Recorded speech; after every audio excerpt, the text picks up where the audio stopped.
இனிய மாலை வணக்கம். ஊடக நண்பர்களுக்கும் என்னோட இனிய மாலை வணக்கத்தை தெரிவிச்சுக்கிறேன். படிக்கும்போது படிக்க தவிர இது எல்லாத்துலயுமே கான்சென்ட்ரேட் அதிகமா பண்ணதுனால ஆட்டோ ஓட்ட வந்தாச்சு. பாட்ஷா படம் பார்த்து ரஜினி சார் மாதிரி தான் ஆவன்னு அடம்பிடிச்சுலாம் இந்த ஜாபுக்கு வரல. ஸோ இந்த ஒரே ஒரு வேலை மட்டும்தான் எனக்கு கிடைச்சது. சரிங்களா, எங்க அப்பா ஆட்டோ மேன் தான், என்னோட 2 பிரதர்ஸும் ஆட்டோ தான் ஓட்டிட்டு இருக்காங்க. ஸோ கிடைச்ச வேலையை பிடிச்ச மாதிரி எப்படி செய்யலாம், நம்மளுக்கு ஏற்ற மாதிரி மாற்றிக்கணும் அப்படின்னு ஒரு விஷயம். சரி, இந்த ஜாபுக்கு வந்தாச்சு. கஸ்டமர் என்ன எக்ஸ்பெக்ட் பண்றாங்க அப்படின்னு சொல்லி ரியலைஸ் பண்ணேன். நீங்க நிறைய பேர் ஆட்டோல டிராவல் பண்ணிருப்பீங்க. நீங்க என்ன மாதிரியான விஷயங்களை எக்ஸ்பெக்ட் பண்ணுவீங்க? ஆட்டோல டிராவல் பண்ணிருக்கீங்களா? ஸோ சேஃப்டி, ரெஸ்பெக்ட், இந்த 2 விஷயத்தை பெருசா எதிர்பார்த்தாங்க. ஸோ அதை மீறி வேற ஏதாவது கொடுக்கணும் அப்படின்னு முடிவு பண்ணதுக்கு அப்புறம் மேகசின்ஸ், நியூஸ் பேப்பர் இந்த மாதிரி ப்ரொவைட் பண்ணேன். ஸோ நிறைய பேர் படிக்கிறதுல ஒரு 20-25% கஸ்டமர்ஸ் மட்டும்தான் ரீட் பண்ணாங்க. ஸோ வேற ஏதாவது கொடுக்கணும் அப்படின்னு முடிவு பண்ணதுக்கப்புறம் அவங்க எல்லாம் ஃபேஸ்புக், வாட்ஸ்அப் அந்த மாதிரி யூஸ் பண்ணிட்டு இருந்தாங்க. அவங்களுக்கு வைஃபை ப்ரொவைட் பண்ணேன். ஸோ நிறைய கஸ்டமர் ஸ்மார்ட் ஃபோன் இல்லாமல் வந்தாங்க. அவங்களுக்காக சாம்சங் கேலக்ஸி டேப் ப்ரொவைட் பண்ணேன். அதுக்கப்புறம் எலக்ட்ரிக்கல் ப்ராடக்ட்டை பொறுத்த வரைக்கும் 3 இயர்ஸ் ரொம்பவே அவுடேட்டட் அப்படின்றதுனால ஐபேட் ப்ரோவை லான்ச் பண்ணேன். ஸோ அதுக்கப்புறம் லேப்டாப் ப்ரொவைட் பண்ணேன். அதுக்கப்புறம் பாத்தீங்கன்னா சேஞ்ச் ப்ராப்ளம் நிறைய இருந்துச்சு. ஆக்சுவலா பாத்தீங்கன்னா அது ஐடி காரிடர் அப்படின்றதுனால எல்லாரோட சேலரியுமே பேங்க் அக்கௌண்ட்ல தான் கிரெடிட் ஆச்சு. ஸோ எல்லாருமே 100 rupees கொடுத்தாங்க. ஐ டோன்ட் நோ சேஞ்ச் அப்படின்னும் போது நெக்ஸ்ட் டைம் வந்து பே பண்ணுங்க அப்படின்ற மாதிரி சொல்லுவேன். நான் உங்களை முழுசா நம்புறேன், நான் எந்த அளவுக்கு உங்களை நம்புறனோ நீங்க அந்த அளவுக்கு உங்களை நம்புங்க அப்படின்னு சொல்லி அனுப்பி விட்டுருவேன். ஒரு 2 months 3 months கழிச்சு அவங்க ஆட்டோல வரும்போது ஈஸியா என்னோட ஆட்டோ ஐடென்டிஃபை பண்ணிடுவாங்க. ஆனா last time I pay for this money அப்படின்னு சொல்லி அவங்க கொடுக்கும்போது எப்படி ஃபீல் பண்ணீங்க அப்படின்னும் போது எல்லாருமே ஒரு 90% கஸ்டமர்ஸ் வந்து கில்ட்டி அப்படின்ற மாதிரி சொன்னாங்க. என்னோட ஃபோக்கஸ்ல not customers not guilty, God is guilty. கடவுளுக்கு கஷ்டம்னா சும்மா இருக்குமா? ஸ்ட்ரைட்டா பேங்க் போனோம்னு மேனேஜரை பார்த்தேன். இப்ப கிடையாதுங்க, 2 வருஷம் 8 மாசம் ஆச்சு என்னோட ஆட்டோக்குள்ள கார்டு ஸ்வைப்பிங் மிஷின் வந்து. ஸோ 10 ரூபாய்க்கு நீங்க ஆட்டோக்குள்ள கார்டுல பே பண்ணலாம். சரிங்களா, டிமானிட்டேஷனுக்குலாம் முன்னாடியே நரேந்திர மோடி டிஜிட்டலை பத்தி யோசிக்கிறதுக்கு முன்னாடியே நம்மளாம் டிஜிட்டல் ஆயிடுச்சு. இதுல இருந்தே தெரிஞ்சு எங்க தமிழ் எவ்வளவு பெரிய ஆளுன்னு சொல்லிட்டு. ஸோ மேனேஜர் கிட்ட போய் அப்ரோச் பண்ணும்போது எனக்கு ஸ்வைப்பிங் மிஷின் வேணும் அப்படின்னு சொன்னேன். என்ன ஷாப் வச்சிருக்கீங்க அப்படின்னாங்க. ஆட்டோ ஓட்டுறேன் அப்படின்னா. ஆட்டோ ஓட்டுறீங்களா அப்படின்னு அவங்களோட ஃபேஸ் ரியாக்ஷன் வந்து டோட்டலா சேஞ்ச் ஆயிடுச்சு. ஆமா ஆட்டோ தான் ஓட்டுறேன்னு திமிரா கொஞ்சம் கர்வமா சொல்லும் போது ஒரு 8 டாக்குமெண்ட் சப்மிட் பண்ண சொன்னாங்க. கம்பெனியோட registration, rental agreement, visiting card, logo, seal, sign seal, இந்த மாதிரி நிறைய டாக்குமெண்ட் சப்மிட் பண்ண சொன்னாங்க. ஒரு 2 weeksல எல்லாத்தையும் கலெக்ட் பண்ணி சப்மிட் பண்ணேன். இன்னொரு 2 weeks வெரிஃபிகேஷனுக்கு அப்புறம் அந்த மிஷின் என் கைக்கு வந்துச்சு. கஸ்டமர் வந்து பே பண்ணாங்க. 100 rupees கொடுத்தாங்க. I don't know change, pay for the card அப்படின்னும் போது கார்டா 10 rupees அப்படின்னு சொல்லி அவங்களோட ஃபேஸ் ரியாக்ஷன் சேஞ்ச் ஆச்சு. அவங்களை கன்வின்ஸ் பண்றதுக்காக digital India, smart India corporate shopping மாலோ கிடையாது, பிளாட்ஃபார்ம் தான். இது சேஞ்ச் ஆனதான் எல்லாமே சேஞ்ச் ஆன மாதிரி. MTC bus, tea shop, fruit shopping எல்லாம் ஸ்வைப்பிங் டைப் இருக்கும். ரியலைஸ் பண்ணி பாருங்க. உங்களோட சேலரி பேங்க் அக்கௌண்ட்ல தான் கிரெடிட் ஆகுது. மினிமம் பர்பஸ் அப்படின்னு சொல்லி ஒரு 50 rupees 100 rupees வித்ட்ரா பண்ணதுக்கு அப்புறம் 50 rupees ஸ்பெண்ட் பண்ணிட்டு அதோட மீறி 50 rupees டிரான்சாக்ஷன் எங்க போச்சுன்னு உங்களுக்கே தெரியாம போகுது. எல்லா இடத்துலயுமே டிஜிட்டலைஸா இருந்தா உங்களோட டிரான்சாக்ஷன் ரொம்ப ஓப்பனா இருக்கும் அப்படின்ற மாதிரி கன்வின்ஸ் பண்ணேன். இப்போ ஒரு 70% கஸ்டமர்ஸ் வந்து என்னோட ஆட்டோக்குள்ள வந்து கார்டுல ஸ்வைப் பண்ணி பே பண்ணிட்டு இருக்காங்க.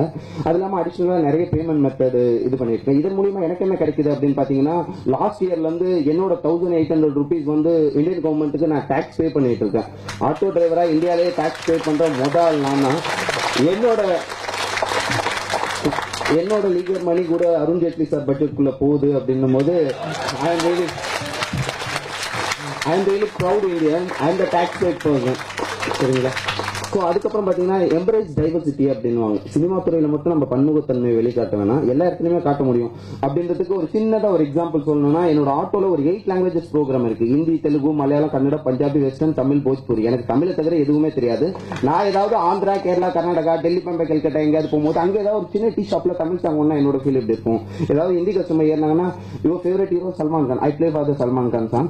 ஸோ அவங்க வந்து அண்ணா இன்னும் ஹிந்தி அப்படின்னு கேட்பாங்க. ஏன் ஐ நோ ஹிந்தி, ஆப் कैसे हो, आप कहाँ से हो, अपना खाना खा लिया, मैं ठीक हूँ, अच्छे से रखना, धन्यवाद, वापस और ना मुझको बोलना मत, कुशल मंगल यात्रा, अदिति देव भव, मिले के मुझे भी 1 2 3 4 5 6 7 8 9 10 ठीक है ओके ओके भैया धन्यवाद थैंक यू हिंदी ओवर அப்படின்னு.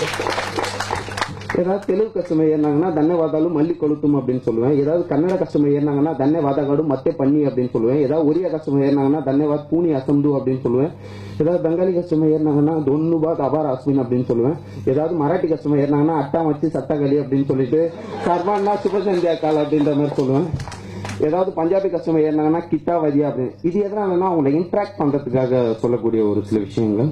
ஸோ அந்த மாதிரி என்னோட ஆட்டோக்குள்ள நிறைய ஆஃபர் டேஸ் இருக்கு. Children's day, women's day, father's day, independence day, Abdul Kalam sir birthday, என்னோட பர்த்டே, டீச்சர்ஸ்க்கு எப்போதுமே நான் நல்லா இருந்ததாங்க ஆஃபர் கொடுக்க முடியும்.